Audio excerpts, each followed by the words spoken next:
bizim kəsdiyimiz, kopyaladığımız heç bir şey havada qalmır. Home tabında birinci lent qrupu olaraq clipboard lent qrupunu göstəririk. Əgər sizə əsas tab desə, alət tabı desə, bu home tabıdır. Əgər sizə lent qrupu desə, bu onun içində olanlardır. Belə. Birinci növbədə hal-hazırda həm cut əmri, həm copy əmri passivdir. Çünki mətn fraqmentini seçməmişəm. Mətn fraqmentini seçən kimi cut da aktiv oldu, copy da aktiv oldu. Üstündən qayıtı işarəsini vuran kimi bu olur cut. Olduğu yerdən mətn fraqmenti yoxa çıxır. Onun yoxa çıxdığı yer, yəni daxil olduğu yer clipboarddur. Baxın, mətn fraqmenti gəlib düşüb mübadilə buferinə. Deməli, kəsdiyimiz mətn fraqmenti yerində qalmır. Lakin seçib kopyaladığım mətn fraqmenti olduğu yerdə qalır. Bura yazdı ki, 24 dənənin 2 dənəsi dolubdur. Bu o deməkdir ki, clipboardun mübadilə buferinin tutumu 24 dənədir. Və hal-hazırda neçə dənəsi var orada? 1 Word, 2 Word, 2 dənə. Demək, hal-hazırda 22 dənə yerim mübadilə buferində boşdur. Paste yapışdırmaq demək hal-hazırda aktivdir. Paste əmri o zaman pasiv olur ki, mübadilə buferi boşdur. Yəni sizin əlinizdə yapışdırmağa heç nəyiniz yoxdur. Paste əmrini vuran kimi axırıncı kopyaladığımız və yaxud da kəsdiyimiz axırıncı nədirsə, o nə edir? Sənəddə kursor dayanan yerə yapışmış olur, yapışdırmış olur. Paste-in içində bir neçə şeyləri yapışdırmaq olar, şəkilləri olar, yalnız mətni yapışdırmaq olar və s. Belə. Mətn fraqmentini seçirəm, bunun rəngini edirəm qırmızı. İndi deyirəm ki, proof sözü də qırmızı rəngi olsun. Mətn fraqmentini seçirəm, gəlirəm bu fırça işarəsinin üstünə. Bir dəfə fırçanın üstündə vururam və onun formatını köçürürəm hara? Digər yazının üzərinə. Və əmrə deyirəm format painter formatını köçürmək. Deməli, clipboardda Ctrl-X cut əmri kəsmək, Ctrl-C copy kopyalamaq, kəsəndə mətn fraqmenti yerində qalmır, kopyalayanda olduğu yerdə qalır, format painter formatı köçürmək, paste əmri Ctrl-V yapışdırmaq. Sual belə ola bilər. Bir ifadəni nə qədər yapışdıra bilərsiniz? Mübadilə buferindən silinənə qədər istənilən sayda yapışdırmaq olar. Clear all-dan təmizləyə bilərsiniz. Paste all-dan da hər bir şeyi yapışdıra bilərsiniz. Mübadilə buferinin tutumu 24 dənədir. Burada hər şey aydın oldu mu? İkinci, font lent qrupu. Mətn fraqmentini seçirəm. Öncəliklə alt düyməsini basıb mətni düzbucaqlı formada seçirəm. Alt düyməsini. Birinci, şriftin forması. İkinci, şriftin ölçüsü. Şrift ölçüsü 1.1638-dir Word-də. Susmaya görə 11-dir. Susmaya görə nə deməkdir? Məndən sizdən soruşmadan açıldığı rejim 11-dir. Standart halda 8-də başlayır, 72-də bitir. Mətn fraqmentini seçirəm. Şriftin ölçüsünü böyütmək. Şriftin ölçüsünü kiçiltmək. Böyütmək, kiçiltmək.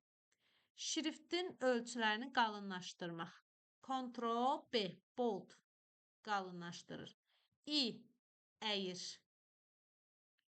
U, altından xətt çəkir. AB, strike suru, üzərindən xətt çəkir. Dövlət qulluğunun qəbul imtahanları, subscript, superscript. Gəlin bunları sizdən uyğunlaşdıraq. Deməli, yoldaşlarım, məsələn, yazıram ki, bax, bu hissəni götürürəm. Burada tüməc sözünü seçirəm və bunu aşağı indeksə qoyuram. Baxın, change-in aşağı indeksində qaldı. Bu subscript-dir. Bunu əldən yazıram, daha rahat başa düşün. Dövlət qulluğunun qəbuluna düşübdür. Aşağı indeks subscript, yuxarı indeks superskript. Super olanda yuxarı olur. Klaviatura düymələri düşüb. Kontrol üstə gəlinsin bərabərdir. Bu sabun xüsusiyyətidir. Kontrol üstünə gəlinsin shift, üstünə gəlinsin plus ya da plus bərabərdir. Niyə plus, niyə plus bərabər? Çünki klaviaturada plusdan bərabərlik bir klaviatura düyməsinin üstündədir. Shift registr dəyişdiyinə görə istəsəz 2 plusdan götürə bilərsiniz, istəsəz Ctrl Shift plus bərabərdən götürmüş olarsınız.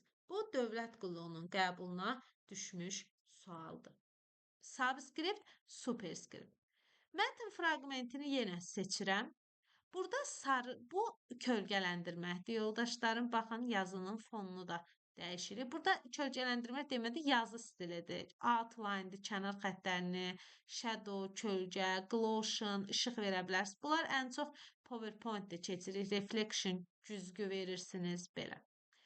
Bu hissə sarı markerdir. Buna deyirəm highlighter. Yəqin ki, istifadə eləyəniniz olubdur. Bu highlighter sarı rəngli qələmdən. Hər hansı bir hissəni xüsusilə vurğulamaq istəyiriksə, highlighter qələmdən istifadə edirdik. Sarı rəng. Daha sonra mətn fraqmentini seçirəm. Buradan simvolların rəngini dəyişə bilərəm. Baxın, simvolların rəngi oldu qırmızı. Bu hissəni seçirəm. Bu hissəni. Deyək ki, hər hansı bir hissəni seçirəm. Olsun. Ctrl A. Ctrl A bütün mətni seçir. Bütün mətni seçirəm. Burada bir dənə pozan işarəsi var. Fikir verin. Pozan işarəsi clear all formatdır. Yəni formatı təmizləmək. Format burada verdiyiniz şeylərdən söhbət gedir. Üstünə bir dəfə vurursunuz, fikir verin. Hər şeyi təmizlədi. Bir dənə nəyi təmizləyə bilmədi? Sarı rəngli markeri təmizləyə bilmədi. Baxın, yerdə qalan hər şey şrift ölçüsü, hər şey olduğu kimidir. Ona görə sarı rəngli markeri gəlib buradan no color vursam, artıq sarı rəngli marker oradan çıxmış olacaq. Və burada bir əmrimiz var. İndi isə gəlin bu əmri deyək. Mətn formatını seçirəm. Fraqmentini. Olsun, belə olsun.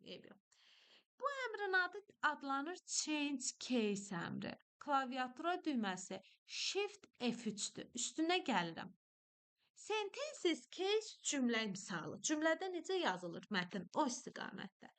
Lowercase. Lowercase-də nə olacaq? Bütün hərflər balaca. Bax, məsələn deyək. Bütün hərflər balaca. Lowercase. İkinci, uppercase. Uppercase-də bütün hərflər böyük olacaq. Hamısı. Üçüncü, capitalize each word. Yalnız baş hərflər böyük olacaq. Baxın. Hər birində yalnız baş hərflər böyük oldu. Toggle case, toggle. Böyük hərflər kiçik, kiçik hərflər isə böyük olacaq. Altından qırmızı dalğalı xətt çəkməyinin səbəbi orfoqrafik cəhətdən yazının orfoqrafiyasında səhv olduğunu göstərirdi. Onu da dayandırdım. Burada bu və bu əmrlər bizim proqramda yoxdur. Ona görə bunları nə edəcəyik? Biz keçməyəcəyik. Bunları biz keçməyəcəyik. Bu da oldu font tabı. Font kontrol D hərfidir. Font əmrinin klaviatura düyməsi. Kontrol üstünə gəlinsin D hərfidir. Qısa yolu. İkinci, paragraf lent qrupu. Yoldaşlarım, paragraf lent qrupu işləyir abzaslardan. Paragraf sözünün mənası nədir? Abzas. Onda o nə ilə işləyir? Abzaslardan işləyir. Mətn fraqmentində hər hansı bir abzası seçirəm. Çünki burada iş abzaslardan. 1. İkon qoymaq qarşısına, bulletlər qoymaq. Baxın. Görürsünüz, qarşısına bulletlər qoyur. Yalnız abzasın. Kursor harda dayanır? Məsələn deyək, bax. Tutalım ki, mən heç seçməmişəm. Kursoru qoyuram bu abzasın önünə. O nə edəcək? Abzasın qarşısına ikon qoyacaq. Abzası nömrələyəcək. Burada baxın, belə nömrələmə eləyə bilərsiniz. Fərqli yazı stilində yaza bilərsiniz. Üçüncü, list siyahıları almaq. Məsələn, deyək ki, abzas, abzasın içindəki abzaslar da belə qeyd olunmuş olacaq. Daha sonra 3 dənəni dedik. İndi mətn fraqmentini yenə kursoru qoymuşam. Abzasları left, soldan düzləndirmək. Baxın, görürsünüzmü? Sol düzdür hal-hazırda. Sol düzdür, düpdüzdür. Amma sağ tərəf əyri-üyrüdür. İkinci, right, mərkəzə çəkmək. Bu hissəni silim ki, daha yaxşı görəsiniz. Mərkəzə çəkmək. Üçüncü, sağdan düzləndirmək. Right, sağ tərəfdən.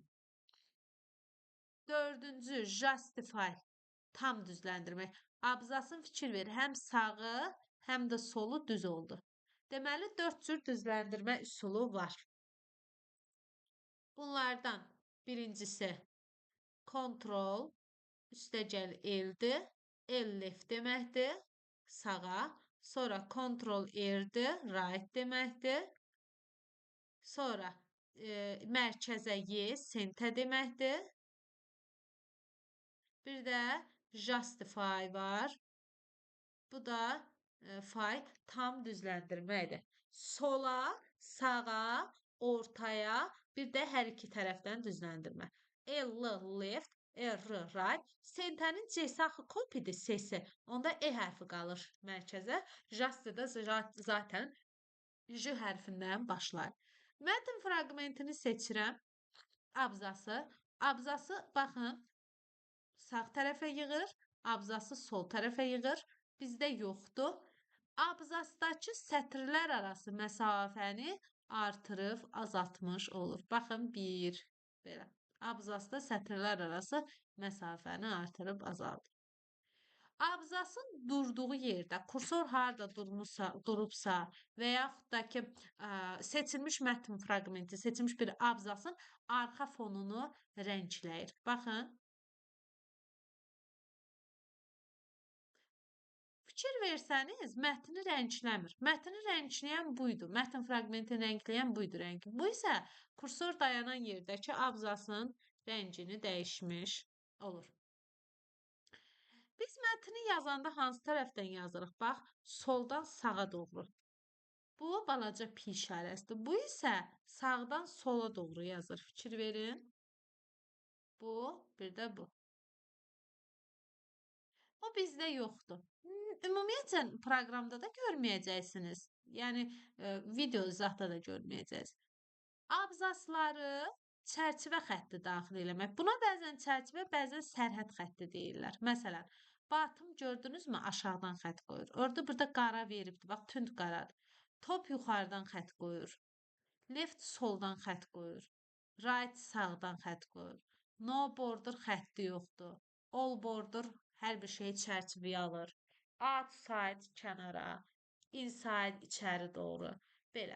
Burada fərqli öz əlinizdən cədvəl də yaratmaq olar. Cədvəl düzəldə bilərsiniz. Mətn fraqmentini seçirəm. A-dan Z-yə əlifba siyahısından düzür. Yalnız abzasları fikir ver. C, T, bir də T. Abzasları əlifba siyahısından düzür. Və yaxud da ki, ascendingin əvəzinə descending qoyur. Əlifba siyahısından tərsinə düzülmüş olur. Belə. Bunu da qoyaq belə, görünüş olaraq qəşəng görünsün. Pi işarəsi adı çap olunmayan simvollar deməkdir. Bu işarə biz bir neçə yerdə istifadə eləyəcəyik. Həm səhifə silməsində, mündəricat yaratmaqda, bir neçə yerdə istifadə eləyəcəyik bu işarə. Hər hansı bir sözü axtarmaqda belə. Dördüncü lent qrupumuz style lent qrupudur. Biz bu style lent qrupu stillər və yaxud da başlıqlar vermək. Baxın, hər hansı bir kiçik bir yeri seçdim. Niyə seçmədi? Aha. Buradan styledən heading veririk, başlıqlar. Məsələn, olsun bu başlıq. Bunu da çəkirəm ortaya, to make başlığı oldu. To make. Üstündən vururam, başlıq hissəsi bağlanır. Üzərindən vururam, açılır. Kitablarda necə başlıq qoyurlar? Burada da eyni. Heading, style, başlıqlar verilir. 5-ci lent qrupumuzun adı editing lent qrupudur. Editing lent qrupunda birinci növbədə yaranır find əmri. Find əmri hər hansı bir sözü axtarmaqdır. Məsələn, Find-i vururam, açılır naviqasiya pəncərəsi. Find əmri. Find axtarmaqdır, naviqasiya çıxır. Məsələn, you sözünü axtarıram. You. You-dan baxın neçə dənə nəticə çıxdı? Result 8 dənə. Hansı səhifədir? Elə bir səhifəlik sənəddir burada, birinci səhifəsindəyik. Başlığı nədir? To make. Bax, başlıq da həqiqətən to make idi. To make. Bu nədir? Bu oldu find, axtarmaq.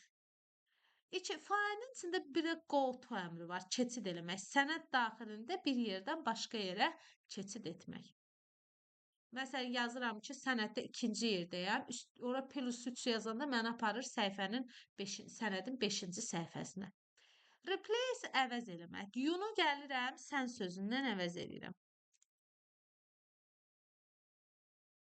Burada da replace olu vururam. 8 dənə idi, 8-i də əvəz olundu. Sən. Altından qırmızı dalğalı xətt çəkdi, çünki ingilis dilində sən sözü yoxdur. Orfoqrafik cəhətdən səhv var. Bunu da bağlayıram. Belə. Bir dəqiqə.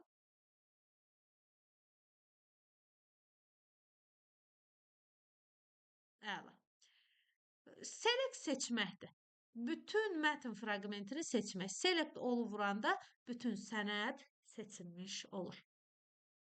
Bax, bu oldu. Bizdə home tabı. Add-ins'dir, language'dir, ChatGPT'dir. Bunları siz burada görməyəcəksiniz. Nə də